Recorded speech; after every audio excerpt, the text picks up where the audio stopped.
అఖిలభువనదీపం భక్తచిత్తాబ్జసూర్యం సురగుణమునిసేవ్యం తత్వమస్య ఆదిలక్ష్యం హరిహరసుతమీశం తారకబ్రహ్మరూపం శబరిగిరినివాసం భావయే భూతనాదం. స్వామియే శరణమయ్యప్ప. ప్రియమైన ఆత్మబంధువులారా, ఆశితుల వారి సౌజన్యంతో మనం ఈ భక్తి అనేటువంటి ఈ ఒక కార్యక్రమాన్ని మనం ప్రారంభించుకోవటం జరిగింది. ఈ ప్రారంభించుకున్నటువంటి ఈ కార్యక్రమంలో మనం కథా విశేషాలని విశ్లేషించుకుంటూ ఒక విధంగా తర్కంగా మాట్లాడుకుంటూ మనం ఈ యొక్క కార్యక్రమాన్ని ప్రారంభించుకున్నాము. ఇక్కడ ముఖ్యంగా గమనించవలసినటువంటి విషయం ఏంటంటే, ఈ యొక్క విషయాలన్నింటినీ కూడా మనం రామాయణం కానీ, భారతం కానీ, భాగవతాన్ని కానీ తీసుకున్నట్టయితే ఈ కథలలో ఉన్నటువంటి విశేషం ఏంటంటే, ధ్రువుడు అనేటువంటి వాడు చాలా చిన్న పిల్లవాడిగా 5 సంవత్సరాల వయసులో ఉంటుండగా ఆ తండ్రి తాలూకు తొడ మీద కూర్చొనివ్వలేదని చెప్పేసని ఆ పినతల్లి ఆ ధ్రువుణ్ణి ఆ ఉత్తానపాదుడనేటువంటి ఆ యొక్క రాజు తొడ మీద నుంచి ఈ ధ్రువుణ్ణి కిందకి దించేసి, నా తాలూకు కొడుకు మాత్రమే, నా కడుపున పుట్టినటువంటి కొడుకు మాత్రమే ఈ ఉత్తానపాదుడు తాలూకు తొడ మీద కూర్చోవటానికి అర్హుడు అని చెప్పేసని ఆ తల్లి మాట్లాడినటువంటి మాటలు, ఆ పినతల్లి మాట్లాడిన మాటలు విని ఆ చిన్న పిల్లవాడైనటువంటి ధ్రువుడు ఆ అవమాన భారంతో అరణ్యాలకు వచ్చేసి ఆ యొక్క భగవంతుడి గురించి తపస్సు చేసి ఆ యొక్క శ్రీమన్నారాయణ్ణి ప్రత్యక్షం చేసుకుని ఆ శ్రీమన్నారాయణుడి ద్వారా వరాన్ని పొంది ధ్రువ నక్షత్రంగా మారటం జరిగింది. అలాగే మార్కండేయుడు అనేటువంటి ఈ యొక్క బాలుడు, ఈ మహర్షి బాలుడిగా ఉన్నప్పుడు ఆ తల్లిదండ్రులు శివుడి తాలూకు వరంతో ఈ మార్కండేయుడు అనేటువంటి ఈ బాలుడిని పొందటం జరిగింది. ఈ బాలుడికి కొందరు 12 సంవత్సరాలు అంటారు, కొందరు 16 సంవత్సరాలు అంటారు. మొత్తానికి చాలా తక్కువ ఆయుష్ పరిమాణం కలిగినటువంటి సమయంలో ఒకరోజు నాడు ఈ మార్కండేయుడు అనేటువంటి ఈ బాలుడు ఆ యొక్క ఎవరైతే ఉన్నారో నారద మహాముని, ఆ యొక్క నారద మహాముని రాగానే ఆయనకి దండం పెట్టడం జరిగింది. ఆయన దీర్ఘాయుష్మాన్ భవ అని చెప్పేసని ఈ యొక్క మార్కండేయుడిని ఆశీర్వదించడం జరిగింది. అప్పుడు ఆ తల్లిదండ్రులు, మహానుభావ, ఉత్తముడైనటువంటి కొడుకు అల్పాయువు కలిగినటువంటి వాడు కావాలా, లేక దీర్ఘాయువు కలిగినటువంటి ఒక దుర్మార్గుడైనటువంటి కొడుకు కావాలా అని చెప్పని ఆ పరమశివుడు అడిగితే, మాకు అల్పాయువు కలిగినటువంటి ఉత్తముడైనటువంటి కొడుకు పర్వాలేదు కాబట్టి అల్ప ఆయుర్దాయం కలిగిన వాడిని ఆయన ఇమ్మని చెప్పని మేము అడగటం మూలంగా ఆ శివుడు మాకు ఈ మార్కండేయుడిని ప్రసాదించారు. అటువంటి పరిస్థితిలో మీరు ఈయన్ని దీర్ఘాయుష్మాన్ భవ అని చెప్పేసని మీరు దీవించారు. ఋషుల తాలూకు వాక్యము ఎటువంటి పరిస్థితిలో కూడా వమ్ము కాకూడదు, అది జరిగి తీరగవలసినటువంటిదే. మరి ఈ పిల్లవాడికి దీర్ఘమైనటువంటి ఆయుర్దాయం ఎలా కలుగుతుంది, దీన్ని కూడా మీరే చెప్పండి అని చెప్పేసని ఆ తల్లిదండ్రులు, ఆ మార్కండేయుడి తాలూకు తల్లిదండ్రులు అడిగేటప్పటికీ ఆ నారద మహాముని ఒక మంత్రాన్ని ఉపదేశించి ఆ శివుణ్ణి ప్రార్థిస్తూ ఆ శివలింగం దగ్గరే ఉండమని చెప్పేశారు. అనడంతో ఈ యమధర్మరాజు వచ్చి పాశం వేసినా కూడా ఆ పాశానికి ఆ మార్కండేయుడు అనేటువంటి ఆ బాలుడి ప్రాణాలు రాకుండా ఆ యొక్క బాలుడిలోనే ఉండటంతో అప్పుడు శివుడు బయటికి వచ్చి ఈ బాలుడిని మేము ఆశీర్వదించాము కనుక ఇతని ప్రాణాలను తీయటానికి నీకు అధికారం లేదు అని చెప్పటంతో ఆ ఒక యమధర్మరాజు తిరిగి వెళ్ళిపోవటం జరిగింది. ఇది మార్కండేయుల వారి చరిత్రలో ఉన్నటువంటి విశేషం. ఆ తర్వాత ఆయన జీవిత కథాగమనం అంతా వేరుగా ఋషిగా మారేటువంటి కథాగమనంలో వెళ్ళటం జరిగింది. అలాగే ధ్రువుడు కూడా ఆ తపస్సు చేసి ఆ తపస్సు అనంతరం మళ్ళీ ఇంటికొచ్చి మళ్ళీ రాజ్యపాలన చేసి చివరికి ధ్రువ నక్షత్రంగా మారేంత వరకు కూడా రాజ్యపాలన చేస్తూనే ఉన్నాడు. అలాగే ఈ పంచాబ్దంబుల వాడు అనేటువంటి ప్రహ్లాదుడు కూడా ఆ చిన్నపిల్లవాడుగా ఉంటున్నప్పుడే ఆ హరిభక్తిని అనేటువంటి దాన్ని అలవాటు చేసుకుని ఆ హరికి సంబంధించినటువంటి కీర్తనలను ఆలాపించుకుంటూ ఆ హరికి సంబంధించినటువంటి కథలను వింటూ ఆ హరినామస్మరణం చేసుకుంటూ ఉండటం చూసి ఈ హిరణ్యకశిపుడు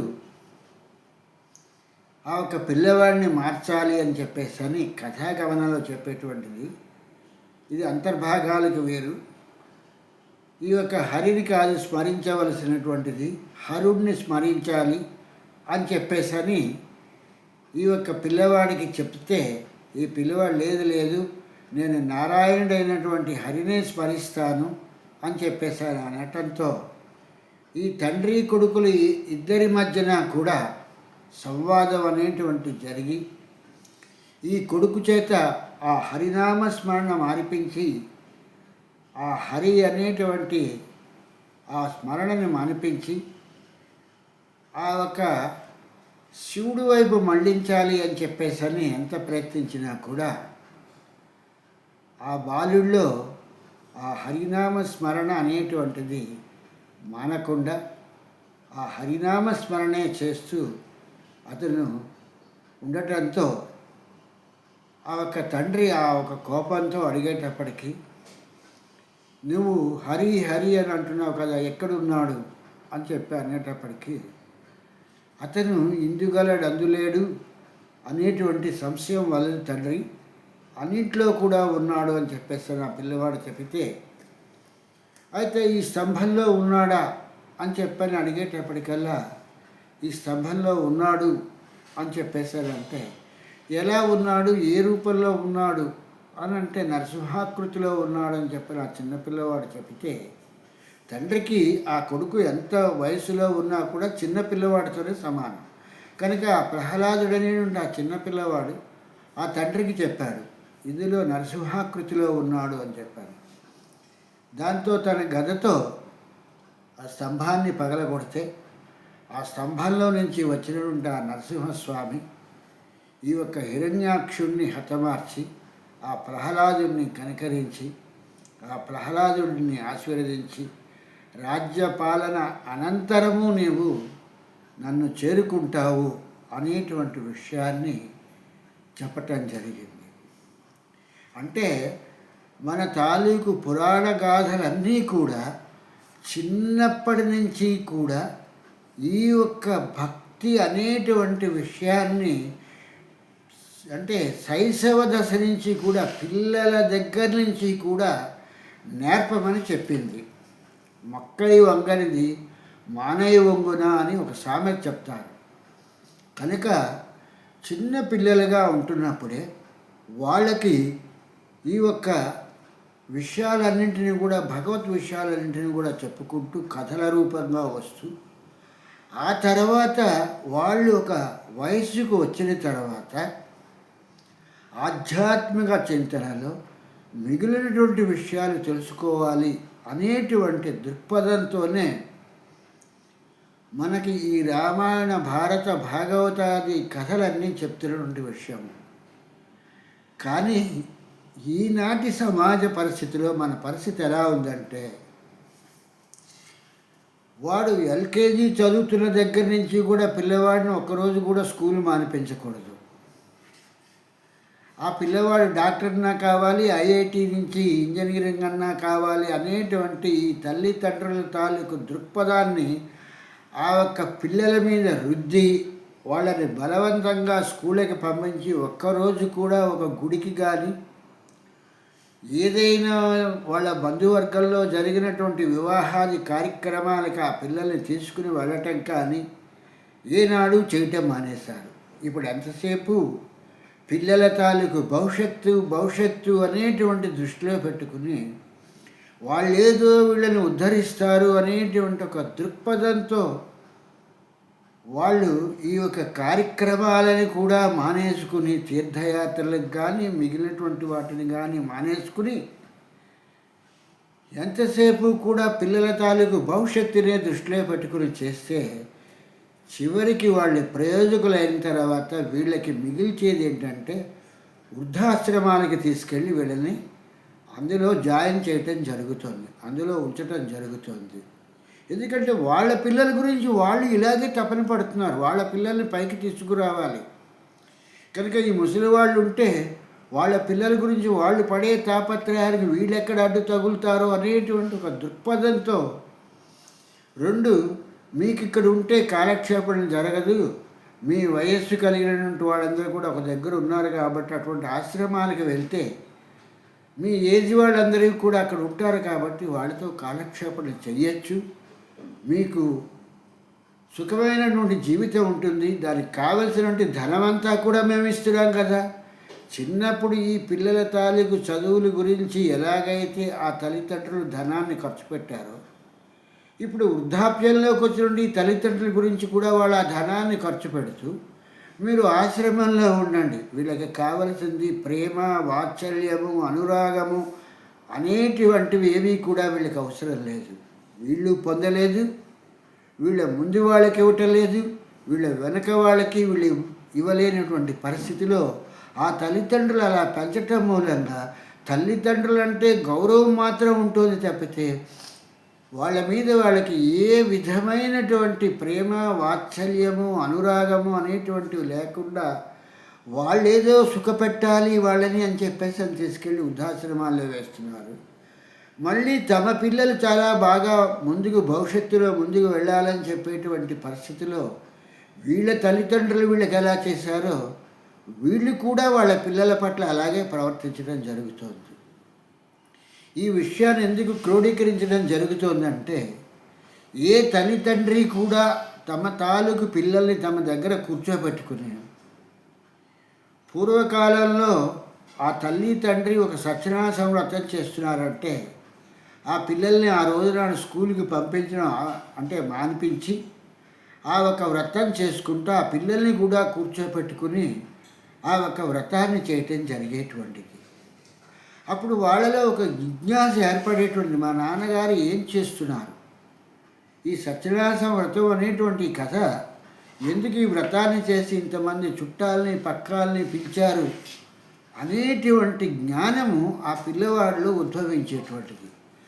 అదేవిధంగా ఇక్కడ ఈ యొక్క నచికేతుడు అనేటువంటి వాడు ఈ యొక్క తండ్రి అయినటువంటి ఈ ఋషి ఈ యొక్క యజ్ఞాన్ని చేస్తూ ఉంటే, ఈ యజ్ఞం ఎలా చేస్తున్నాడు అనేటువంటి విషయాన్ని తెలుసుకోవటానికి ఈ వాజవరసుడి తాలూకు కుమారుడైనటువంటి నచికేతుడు ఆ యజ్ఞాన్ని చాలా జాగ్రత్తగా గమనించటం ప్రారంభించాడు. అసలు మా తండ్రి గారు ఈ యజ్ఞాన్ని చేయటానికి ఎందుకు సంకల్పించారు, ఈ సంకల్పించటం మూలంగా ఈయన సంకల్పాన్ని నెరవేర్చుకోవటం జరుగుతోందా అనేటువంటి దృక్పథంతో ఈ పిల్లవాడు చాలా నిశీతంగా ఈ నచికేతుడు అనేటువంటి అతను దాన్ని పరిశీలించటం ప్రారంభించాడు. అంటే ఎందుకు ఈ విషయాన్ని ఇక్కడ క్రోడీకరించడం జరుగుతుందంటే చెప్పటం జరుగుతుందంటే, ఎంతసేపు మనకు ఒక వయసు వచ్చింది అని చెప్పేసి అక్కడి నుంచి గుడికో లేకపోతే ఒక ప్రవచనానికో లేకపోతే ఎక్కడికో వెళ్తున్నాము అని అంటున్నారు. కానీ ఆ తల్లిదండ్రులు ఇంట్లో కూర్చుని ఒక సద్గ్రంథాన్ని తీసుకుని ఆ సద్గ్రంథాన్ని వాళ్ళు చదువుతూ ఆ పిల్లలకి కూడా అర్థమయ్యేటట్టుగా చెప్దాము అనేటువంటి భావజాలాలేవి కూడా ఈనాడు ఈ సమాజంలో లేవు. ఎంతసేపు తమ తాలూకు పిల్లలు మార్కుల గురించి ఆ ఒక్క చదువులు చదివి ఆ ఒక్క చదువుల మూలంగా ఉన్నతమైనటువంటి స్థానాలను ఆక్రమించాలి అనేటువంటి దృక్పథాన్నే చూపిస్తున్నారు తప్పితే ఈ పిల్లలు పెద్దవాళ్ళై తమని ఎలా చూస్తారు అనేటువంటి ధ్యాస కూడా వీళ్ళలో లేకుండా ఎంతసేపు ఒక యాంత్రికంగా ఒక యంత్రాలలాగా పనిచేసి ఆ పిల్లల గురించి ఆ పిల్లల భవిష్యత్తుల గురించి పాకులాడుతున్నారు. దీని ఫలితం ఏమవుతుంది అని అంటే చివరికి దుష్ఫలాలు వస్తున్నాయి తప్పితే సత్ఫలితాలు ఏవి కూడా రావట్లేదు అనేటువంటి విషయం గ్రహించవలసింది. చివరికి చేతులు కాలిన తర్వాత ఏడిస్తే ఏం ప్రయోజనము? ఆ కొడుకులు చూడటలేదు, లేకపోతే నా పిల్లలు నన్ను గమనించట్లేదు అంటే నీవు నీ తల్లిదండ్రులు ఎంతవరకు గమనించి ఈ యొక్క తల్లిదండ్రులు చెప్పినటువంటి తల్లిదండ్రుల దగ్గర నుంచి ఈ భక్తి తత్పరతకి సంబంధించిన విషయాలు ఈ నచకేతుడిలాగానో ఈ ధ్రువుడిలాగానో మార్కండేయుడిలాగానో నువ్వేమైనా నేర్చుకున్నావా? లేదు. మేము ఇక్కడ దగ్గరగా ఉన్నటువంటి చిలుకూరు బాలాజీ టెంపుల్ అనేటువంటి ఒక వెంకటేశ్వర స్వామి టెంపుల్ ఒకటి ఉంది. అక్కడికి నేను రైల్వేలో ఉద్యోగం చేస్తున్నా సరే ఇలాగే నేను ఏవో ఈ భక్తికి సంబంధించినటువంటి మాటలు మాట్లాడుతూ ఉండటంతో బాదం మురళీ గారు అనేటువంటి ఒక స్వామి నా దగ్గరికి వచ్చి ఈ యొక్క పాఠాలు వినటం గురించని ఆయన తన కారులో ఎక్కించుకుని ఈ చిలుకూరు బాలాజీ టెంపుల్ దగ్గరికి మేమిద్దరూ కలిసి వెళ్ళటం జరిగేటువంటి పరిస్థితి. ఆయనతో పాటు వాళ్ళ మేనమామ గారు ఇంకా తెలిసినటువంటి వాళ్ళు తపోదల స్వామిని వీళ్ళు వస్తూ ఉండేవాళ్ళు. వస్తూ ఉంటే వీళ్ళందరం కూర్చుని ఆ ఒక మండపంలో కూర్చుని మేమందరం కూడా ఈ యొక్క భగవత్ కాలక్షేపణ అన్నట్టుగా ఆ ఒక ఎటువంటి అంతరాయాలు లేకుండా ఆ చిలుకూరు బాలాజీ గుడిలో మేము చేస్తూ ఉండేవాళ్ళం. అక్కడికి కూతవేటి దూరంలో ఉన్నటువంటి ఆ తెలుగుదేశం పార్టీ ఉన్నటువంటి రోజుల్లో కూడా ఎవరూ కూడా ఆ గుడిలో వచ్చి సందర్శించేవాడు కాదు.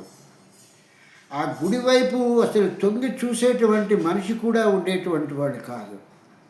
అటువంటి పరిస్థితిలో మేము ఈ యొక్క బాదం మురళీ గారి తండ్రి గారైనటువంటి రామస్వామి గారు అక్కడ ఆంజనేయ స్వామి తాలూకు హనుమాన్ చాలీసా వేయించమంటంతో ఈ బాదం మురళీ గారు ఈ రాళ్ల మీద హనుమాన్ చాలీసా కూడా చెక్కించి తీసుకెళ్ళి ఆ ఒక్క చిలుకూరు బాలాజీ గుడిలో వేయటం జరిగింది.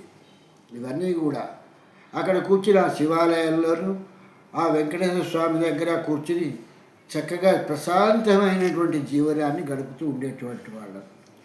ఇటువంటి పరిస్థితిలో అనుకోని అలజడి ఎలా వచ్చిందంటే ఎవరు వచ్చి మరి దండం పెట్టుకుని వాళ్ళ కోరిక తీరిందో ఈ యొక్క చిలుకూరు బాలాజీ గుడికి వస్తే అక్కడ వచ్చిన వాళ్ళకి ఈ వీసాలు వచ్చేస్తాయి అని చెప్పేటువంటి ఒక పేరు తీసుకొచ్చి 11 ప్రదక్షిణాలు 108 ప్రదక్షిణాలు అని ఇలా ప్రారంభించి ఈ రోజున ఆ గుడిలో కాలు పెట్టడానికి కూడా లేనటువంటి రద్దీని ఏర్పాటు చేశారు. దీనికి కారణం ఏమిటి? ఈ వ్యవస్థకి అని చెప్పని ఆలోచిస్తే తల్లిదండ్రుల తాలూకు కోరిక ఏదైతే ఉందో తమ పిల్లలు విదేశాలలోకి వెళ్ళి వాళ్ళు స్థిరపడాలి అనేటువంటి ఆలోచన దృక్పథంతో ఉండి ఆ పిల్లల్ని ఆ ఒక్క చిలుకూరు బాలాజీ గుడికి ఎందుకు పంపిస్తున్నారు? వీసా పొందటం గురించి మాత్రమే పంపిస్తున్నారు. అంత తప్పితే భక్తి గురించి పంపించట్లేదు. నాయనా నువ్వు వెంకటేశ్వర స్వామి గుడికి వెళ్ళి భక్తి తత్పరతతో నీవు దండం పెట్టుకురా అని చెప్పేటువంటి పరిస్థితిలో ఆ పిల్లల్ని ఆ గుడికి పంపించట్లేదు. ఆ పిల్లల్ని ఎందుకు పంపిస్తున్నారంటే వీసాలు వచ్చి వాళ్ళ పిల్లలు కూడా వెళ్ళి విదేశాల్లో వాళ్ళు స్థిరపడాలి. మరి ఆ పిల్లలు వెళ్ళి విదేశాల్లో స్థిరపడితే ఈ పేరెంట్స్ పరిస్థితి ఏంటి? వీళ్ళు ఎక్కడుంటారు? వీళ్ళు ఆ ఒక విదేశాలకు వెళ్ళి వీళ్ళు అక్కడ వీళ్ళ తాలూకు జీవనాన్ని గడపగలుగుతారా అనేటువంటిది అవసరం లేదు. తమ పిల్లల ప్రయోజకులయ్యి ధనార్జన చేసి మూటలు మూటలు కట్టి పంపిస్తే ఇక్కడ కూడా వీళ్ళు ఇళ్ళు వాకిళ్ళు లేకపోతే కార్లు కొనుక్కోవాలన్నటువంటి పరిస్థితిలో ఉన్నారు తప్పితే, ఏ పిల్లవాడికైనా సరే భక్తి అనేటువంటి విషయాన్ని ఈ ఒక్క కాలంలో ఎవరైనా నేర్పుతున్నారా? ఏదో ఒక మొక్కుబడిగా అన్నట్టుగా ఈ యొక్క సంధ్యావందనం ఇలాంటివేవో చేయటానికి అని చెప్పేసి ఆ ఉపనయనము అనేటువంటిది మొక్కుబడిగా చేస్తున్నారు తప్పితే, ఆ ఒక ఉపనయనం చేసి ఆ పిల్లవాడిలో భక్తి తత్పరతని నేర్పరచడానికి నిజంగా తల్లిదండ్రులు ఉపనయనం చేస్తున్నారా? లేదే. వాళ్ళ పిల్లవాడు ఉన్నతమైన విద్యలను అభ్యసించాలి, ఉన్నతమైన పదవుల్లో ఉండాలి, ఆ వాళ్ళ తాలూకు పేరెంట్స్ అని చెప్పేసి వీళ్ళు చెప్పుకోవాలని చెప్పేటువంటి దృక్పథంతోనే ఉపనయనాలు కానీ ఇంకోటి కానీ ఏం చేస్తున్నా ఈ యొక్క కార్యక్రమాలు చేస్తున్నారు తప్పితే, వీళ్ళలో నిజంగా భక్తి తత్పరతలు ఉన్నాయా? ఒక ఆశ్రమానికి వెళ్తున్నారు, ఆ ఆశ్రమంలో ఈ పిల్లల్ని అంటపెట్టుకెళ్ళి ఈ యొక్క వేసవి సెలవుల్లో అన్నట్టుగా నా గురువు గారిని కలిసి మా పిల్లవాడిని ఆశీర్వదించండి, మా పిల్లవాడికి ఐఐటీలో కానీ లేకపోతే డాక్టర్గా కానీ లేకపోతే విదేశాల్లో చదువుకునేటువంటి అవకాశం కానీ వచ్చేటట్టుగా ఆశీర్వదించండి అని అనటంతో ఆ గురువుగారు ఆశీర్వదిస్తే అక్కడి నుంచి తల్లి తండ్రి అందరూ కూడా ఈ పిల్లలు అన్నట్టుగా వీళ్ళందరూ కూడా ఆ ఆశ్రమంలో ఉన్నటువంటి గురువుకు శిష్యులవుతున్నారు తప్పితే, ఆ గురువుగారు ప్రబోధించింది ఏంటి? జ్ఞానాన్ని ఏమన్నా చెప్పారా? ఏమైనా జ్ఞానబోధ చేశారా? లేకపోతే ఆత్మ అంటే ఏమిటి అనేటువంటి విషయాలు చెప్పారా? ఇవేవీ అవసరం లేదు. కానీ ఈ యొక్క హిందూయిజము, ఈ సనాతన ధర్మము అని చెప్పేసి ఒక వయసు వచ్చిన తర్వాత వీళ్ళు ఎలా ప్రారంభిస్తున్నారు అని అంటే, సోషల్ స్టేటస్ అనేటువంటి ఒక పదాన్ని తీసుకుని ఎవరో ఒక ప్రవచనకారుడు, ఒక పేరున్నటువంటి వాడు ప్రవచనం చెప్తున్నారంటే ఆ ప్రవచనాలకి వెళ్తున్నారు. ఉదాహరణకి ఒకసారి విద్యానంద ప్రకాష్ భారతి గారు ఈ విషయాన్ని చెప్పటం జరిగింది.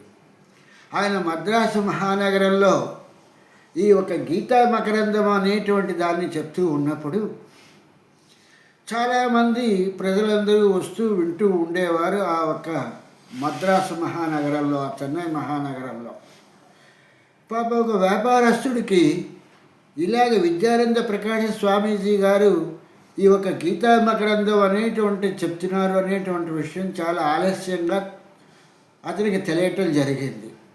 పాపం ఆ రోజున అతను ఆ షాపు కట్టేసుకుని గబగబా అన్నట్టుగాను అతను ఆ ఒక ఉపన్యాసం దగ్గరికి వచ్చేటప్పటికల్లా ఈ విద్యానంద ప్రకాశ స్వామీజీ గారు ఉపన్యాసం అప్పుడే ఆ క్షణంలోనే ముగింపు చేయటం జరిగింది.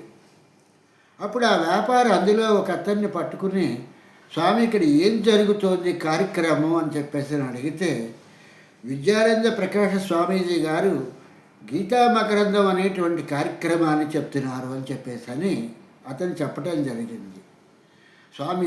ఆ స్వామి ఎలా చెప్తున్నారు అని చెప్పేసి అడిగితే, ఓహో ఆ స్వామి ఏం చెప్తున్నారండి, ఆ చెప్పేటువంటిది వింటూ ఉంటే మమ్మల్ని మేము మైమర్చిపోతున్నాము అని చెప్పేసి ఈ ఒక వ్యాపారస్తుడికి అతను చెప్పడం జరిగింది. ఓహో అలాగా స్వామి, ఇంతవరకు మీరు రోజు వచ్చి వింటున్నారు కదా, ఆ స్వామి చెప్పినటువంటి ఆ విద్యానంద ప్రకాశ స్వామీజీ గారు చెప్పినటువంటి ఒక ముఖ్యమైనటువంటి మీకు నచ్చినటువంటి ఒక మాట నాకు చెప్పండి.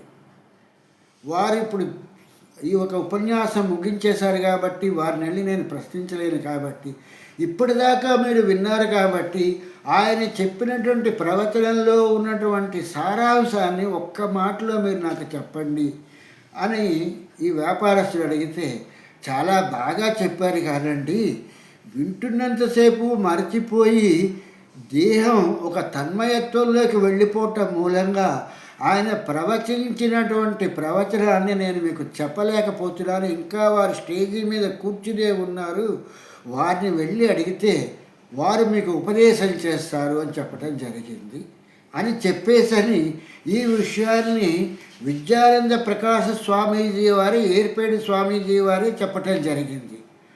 అంటే సోషల్ స్టేటస్ గురించి ఈ ఒక ఉపన్యాసాలకు వెళ్తున్నారు తప్పితే ఆ ఉపన్యాసకుడు ఏం చెప్తున్నారు అనేటువంటిది వీళ్ళు అక్కడ ఉదయం నుంచి పని చేసుకుని, ఆఫీసులో పని చేసుకుని ఆ యొక్క ఉపన్యాసానికి వెళ్ళి వినేటువంటిది ఏంటంటే గంటల గంటల ఉపన్యాసకుడు చెప్పేటువంటి దాన్ని వింటూ ఒక జోలపాటలాగా నిద్రపోతున్నారు తప్పితే, చాలాసార్లు షణ్ముఖ శర్మ గారు చెప్తూ ఉంటారు, నా ఉపన్యాసంలో నిద్రపోయేటువంటి వాళ్ళు చాలామంది ఉన్నారు అని చెప్పేసరి. ఇవన్నీ ఎంతమంది ఎన్ని చెప్తున్నా సరే ఈ ఉపన్యాసాలకి ఇలాంటి వాటికి వెళ్ళేటువంటి వాళ్ళు ఇటువంటి క్రియలే చేస్తున్నారు. ఇటువంటి లేనటువంటి ప్రవచకులు ఎంతసేపు పాపము, పుణ్యము, స్వర్గము అని చెప్పని వాటి గురించి మాట్లాడతారు. ఒకవేళ ఎవరన్నా ఒక భక్తుడిని పిలిచి ఏమయ్యా ఏంటి అని అంటే, అయ్యా స్నానం చేయకపోతే పాపం వస్తుంది, స్నానం ఏమో ఇలా చేస్తే పాపం వస్తుంది అన్నారు అని చెప్పేసి ఇటువంటి మాటలనే చెప్తున్నారు తప్పితే భక్తికి సంబంధించినటువంటి విషయాన్ని వాళ్ళు పెద్దవాళ్ళవి కూడా వాళ్ళు చెప్పలేకపోతున్నారు. వాళ్ళు తమ పిల్లలకి చెప్పలేకపోతున్నారు. ఎందుకు చెప్పలేకపోతున్నారంటే తమ పిల్లలు ఎంతసేపు కూడా ఉన్నతమైనటువంటి పదవుల్లో ఉండాలని చెప్పేసి పొద్దునుంచి సాయంత్రం వరకు కూడా ఆ పుస్తకాలు అనేటువంటి పట్టుకుని చదువుతున్నారు తప్పితే ఆ ప్రహ్లాదుడు చెప్పినట్టుగా చదివించిరి నను గురువులు చదివితి ధర్మార్థముఖ్య శాస్త్రంబులు నే చదివినవి గలవు పెక్కులు చదువులలో మర్మమెల్ల చదివితి తండ్రి అని చెప్పేసని ఆ ఒక ప్రహ్లాదుడు చెప్పినట్టుగా ఇంత కష్టపడి వీడు చదివి ఐఐటీలకు వెళ్తే ఆ గురువులు కూడా ఏం చేస్తున్నారంటే వీడు ఎంతసేపు కూడా బట్టి పట్టి వచ్చినటువంటి విద్యార్థి వీడికి మా యొక్క నాలెడ్జిని చెప్పటం కన్నా వాడిని ఏదో చదువుకోమని వాడికి ఒక పుస్తకం ఇచ్చేస్తే వాడు దాన్ని వాడు చదువుకుంటాడు, వీడికి ఉద్ధరించేటువంటి ఉద్ధరింపు ఏమిటి, ఈ యొక్క ఇన్స్టిట్యూషన్ పేరు చెప్పుకుని చెట్టు పేరు చెప్పి కాయలు అమ్ముకోవటమే కదా అనేటువంటి పరిస్థితి నాకు ఒకసారి ఒక ఐఐటి లెక్చరర్ గారు నాకు చెప్పటం జరిగింది. ఏం చెప్తామండి, వాళ్ళకి చెప్పడానికి ఏం పాఠాలు ఉన్నాయి, వాళ్ళు ఎంతసేపు బట్టి పట్టి వచ్చారు తప్పితే వాళ్ళకు విషయం గురించి మాట్లాడదాము అంటే వాళ్ళకి స్వసిద్ధమైనటువంటి జ్ఞానమే లేదు. ఆ బట్టి పట్టి వచ్చినటువంటి సబ్జెక్టు తప్పితే ఇంకోటి మాట్లాడలేరు. కనుక అటువంటి వారికి మేమేం పాఠాలు చెప్తాము అని చెప్పేసి ఈ యొక్క ఐఐటి మద్రాసుకి సంబంధించినటువంటి ఒక లెక్చరర్గా నాకు చెప్పడం జరిగింది. ఇటువంటి విషయాలన్నింటినీ కూడా ఆలోచిస్తూ ఉంటే ఈనాడు సమాజంలో భక్తి అనేటువంటిది ఉందా? టోటల్ స్టేటస్ గురించి మాత్రమే వీళ్ళు ఆశ్రమాలని లేకపోతే ఒక మఠాలని ఆశ్రయిస్తున్నారు తప్పితే నిజమైనటువంటి పరిస్థితిలో వీళ్ళు దారి తెలుసుకోవాలని ఆశ్రయిస్తున్నారా?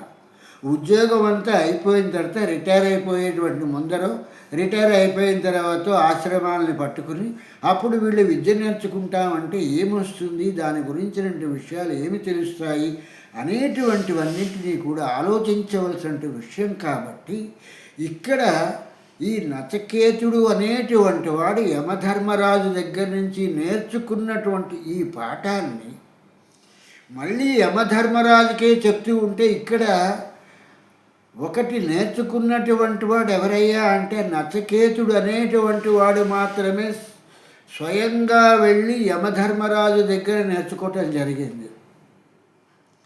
రెండు ధ్రువుడు అనేటువంటి వాడు ఆ యొక్క శ్రీమన్నారాయణుడితో ఆ ఒక తపస్సు చేసి శ్రీమన్నారాయణ్ణి ఆ తపస్సు ద్వారా తెలుసుకుని అతను మాత్రమే నారాయణ ద్వారా అతను ధ్రువ నక్షత్రానికి వెళ్ళాడు తప్పితే మిగిలిన ఎవరికి కూడా ఏ విధమైనటువంటివి కూడా రాలేదు. ఇంత ప్రహ్లాదుడైనా కూడా ఈయనకు వచ్చినటువంటిది ఏమీ లేదు. కనుక ఇటువంటి విషయాలను గ్రహించి మనకి శ్రేయో మార్గము అనేటువంటిది ఏంటంటే మనం అనుసరిస్తామా, ధ్రువుడు చెప్పినటువంటి తపాన్ని ఆచరించి తపస్సు చేసి ఆ మహావిష్ణువుని ప్రత్యక్షమన్నా చేసుకోవాలి. లేదా మన తల్లిదండ్రుల తాలూకు పుణ్యంతో ఆ యమధర్మరాజు చెప్పినటువంటి ఆ ఒక్క పాఠాలు ఎలాగైతే నచికేతుడు విన్నాడో అలాగ మన తల్లిదండ్రులు జ్ఞానవంతులైతే అప్పుడు మాత్రమే మనకి ఈ భక్తి అనేటువంటిది అలవడుతుంది తప్పితే ఎంత మహానుభావులు ఇటువంటి ఉపన్యాసాలు చెప్పినప్పటికీ కూడా గాడిద గంపడు ఊకబొక్కింది అన్నట్టుగా 2 గంటల సేపు మాట్లాడటం సమయం మాత్రం ప్రవచకుడిగా మిగులుతుంది. ఈ యొక్క విద్యానంద ప్రకాశ స్వామీజీ మాట్లాడితే ఆయన దగ్గర నుంచి ఎవరో ఒక శిష్యుడిని అడిగితే ఆ వ్యాపారస్తుడికి చెప్పినట్టుగా ఒక్క విషయాన్ని కూడా విద్యానంద ప్రకాశ స్వామి ఇలా మాట్లాడారు అనేటువంటి విషయాన్ని ఇన్ని రోజులుగా వెళ్తున్నటువంటి ఆ శ్రోత చెప్పలేకపోయాడు అనేటువంటి విషయం మాత్రం ఇక్కడ జరిగేటువంటి పరిస్థితి. కనుక ప్రియమైన ఆత్మబంధువులారా, సమయపాలన కన్నా కూడా విషయము అనేటువంటిది ఏదైతే ఉందో దాన్ని మనం ఆలకించి ఆ విషయాన్ని మనం గ్రహించి దాన్ని మనం ఆచరించటానికి మనం ప్రయత్నించాలని చెప్పేసని ఈ యొక్క ప్రయత్నంలో మనకి ఆ ఏడుకొండల వాడైనటువంటి ఆ వెంకటనాథుడు మనకి అనుగ్రహించి ఆ ఒక అయ్యప్ప మనకి మార్గబంధువై తన నయనకాంతుల వెలుగులో మనకి దారి చూపిస్తూ శ్రేయో మార్గంలో మనని నడిపిస్తారు అని చెప్పేసి అనుకుంటూ స్వామి శరణం, స్వామి శరణం, స్వామి శరణమయ్యప్ప, స్వామి శరణమయ్యప్ప.